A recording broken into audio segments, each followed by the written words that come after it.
Hello everyone, welcome to Jargus Ranger Reviews. This time we're going to be looking at the very first episode of Power Rangers Ninja Steel, Return of the Prism. Whew, we're going to have a lot to deal with this time, because we have a whole new premise and a ton of characters to introduce. And they just slam it all into us. So let's just do this piece by piece. We start out with a pretty traditional house. Kind of looks like some ninja training going on there, because some big thing from space comes down and it's some kind of giant glass prism of some, well, it's not glass but some material.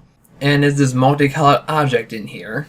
And so this one guy just brings it and takes it, and he melts down part of the whatever material it is to create some sort of steel. But then some monsters show up when his son is outside, and his other son is inside putting things away. So the guy shows up to help, defend his little boy. Turns out he's actually a ninja master. We don't know his name though, but we know that the kid's name is Brody. So he takes that thing from inside that prism, and because when the monsters try to blast him, he uses it to defend himself. Like that. Was it picking up on the other side of the camera? That absorbs and he becomes a Red Ranger. So they fight a little bit. Pretty impressive choreography. And then he says, "That came down to me so I could protect it." That was such a... They really hammed in that line. So he just takes his sword and slashes the thing, and it separates into 5 different ninja stars. But then it just goes poof, and some of the monsters along with him just vanish. But the ones remaining take little Brody along for Prism that now has those stars in it as prisoner. Oh, no, the theme song is really good. I mean, it's kind of tense and cinematic, but I just don't feel like it has a great ending to it. Anyway, we flash back to 10 years in the future. Brody and another guy, his name's Monty.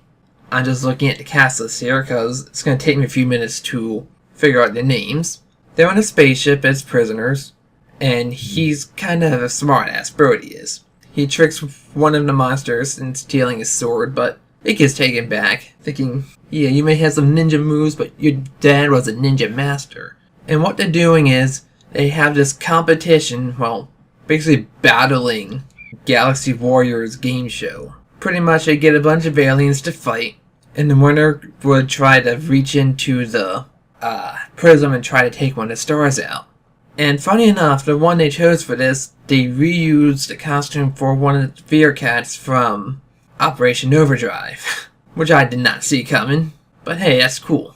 But it doesn't work. And the champion, what was his name? Galvanax, who's a little bit gold, also seems to be our lead villain for this season. However, looking at the listing, turns out his voice actor is the same one that did Keeper in our last season of Dino Charge. What a transition. Maybe that's what happened after you went through the Energem portal. And so after the show, basically, the two of them overhear a plot that since they can't use Prism stars, they're just gonna go to Earth where the steel was and find it, and make new weapons out of it. Because apparently it's supposed to be a great source of power. So after overhearing that, Brody and Mick go and steal the Prism, and they put that in themselves in the garbage chute basically, and eject themselves down to the surface. After a long fall, they crash down in some woods. But enough about them, we're halfway into the episode, let's go to our regular characters. I mean, you have one nervous magician, who's all in blue, so I'm guessing he's our Blue Ranger. And his act's not very good, and he kinda messes up, but we'll deal with him in a minute. We also have a guy working on a car that's yellow, and there's a girl that drives it. I'm guessing those two are new Rangers. We don't see them again. And then but the one who really takes the spotlight in this episode is a girl who's going to be our Pink Ranger. See what her name is? Sarah. Oh, by the way, the guy was just doing a new Blue Ranger. He's the younger brother of the actor who did Coda back in Dino Charge. Imagine that. Yeah, all the other actors don't have any major credits right now. I mean, some of them have done some other voice work in Power Rangers, but that's it, nothing major. Anyway, Sarah created her own hoverboard, which according to her is tough as a freight train. And she comes across our Blue Ranger. He sees how he's all messed up, so he helps clean it up. But inside, she meets some crazy nerdy guy and asks some full of himself jock. And he just talks in this so grandiose, speaking full of himself. It is great. I don't think he's a ranger, but do we have his name here? Ah yes, his name is Victor Vincent. And he uses his hand like this. When he says his name, he's like, I'm Victor Vincent. And he tries to show off the trophy case. Says that his name is on all of them. But when she looks at it, it's not his name at all. So he's just making a fool of himself. He even tries to hoverboard, but he has no control over it. Oh well. And that's when he crashes into our magician, and that's when she helps him clean up. So she's pretty friendly, gets along with everyone, but she's also not a freaking idiot. Whether she's gonna match up to Shelby's personality, we'll see. She's definitely the smartest one of the bunch so far. Now after that, they see the falling debris in the sky, so the two of them decide, hey, why don't we check it out? But it turns out that Brody is fighting our monster. The same one that they used earlier, whose name is Corvana. No sign of his friend though, who by the way is a shapeshifter and kind of turned into a rock during the fall, and we haven't seen him yet. So I guess he's an alien. Wonder when he's gonna make his return. So after crashing the hoverboard into him, he's kind of knocked out against a tree.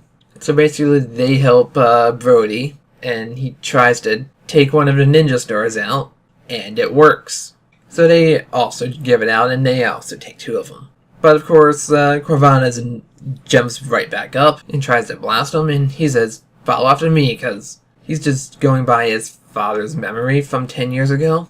And he imitates that, and he becomes the Red Ranger, the movements he did. So our other two also do that, and they become our Pink and Blue Rangers. So they fight him with just regular attacks, maybe some swords, and that's it, he's defeated. And after that, they bury it under the rocks, the Prism, and he basically explains the whole premise of what we saw, pretty much off screen.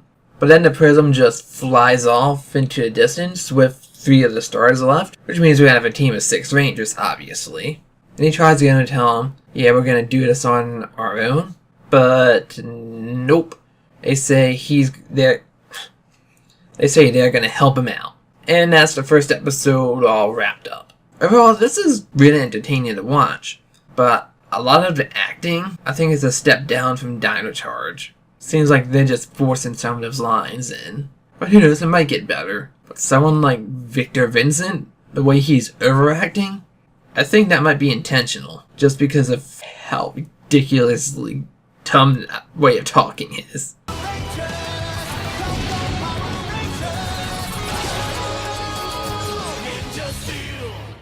I didn't feel like an overabundance of it. This is just enough to keep interest. So definitely gonna look forward to this next weekend and see what else is gonna be new. Till then, I'm Jargus here. Thanks for watching, and until we meet again, let the power protect you.